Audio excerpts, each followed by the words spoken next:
টেজাবের ১ বছর পূর্তিতে টেজাব যে ধরনের আয়োজন করেছে, অর্থাৎ বাংলাদেশের একেবারে তরুণ, তিনি যখন মারা গেছেন,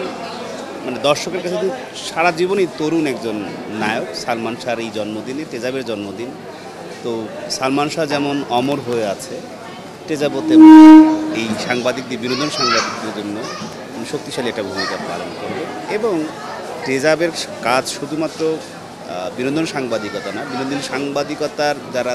পর্দায় যাদেরকে আমরা দেখি, পর্দার পেছনে যারা, এবং বিশেষ করে আজকের দিনে সালমান শাহর যে জন্মদিন, সেই উপলক্ষে সালমান শাহ একটা পুরনো ছবি আপনারা এখানে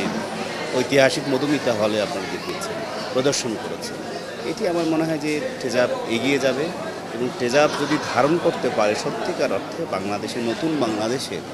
যে চেতনা, সেই চেতনা যদি ধারণ করে, মুক্ত শুধু গণমাধ্যমও হবে না, মুক্ত সাংস্কৃতিক চর্চা সব কিছুর মধ্য দিয়েই টেজাব আরও শক্তিশালী ভূমিকা পালন করবে আর তাদের পরবর্তী বছরগুলোতে। সাংবাদিকতার মান উন্নয়ন বলতে এটা একদিনের বিষয় না, এটা একবেলার বিষয় না, এটির মধ্যে ধারাবাহিক প্রক্রিয়ার অংশ হিসেবে সংগঠন সাধারণত দায়িত্ব নিতে হয়। সংগঠনকে, যে প্রতিষ্ঠানে আপনি কাজ করেন সেই প্রতিষ্ঠান অথবা যে বিনোদন সাংবাদিকদের যে সংগঠন টেজাব, তারাও আয়োজন করতে পারে তাদের দক্ষতা, তাদের সদস্যদের দক্ষতা বৃদ্ধির জন্য। এই দক্ষতা বৃদ্ধি এটি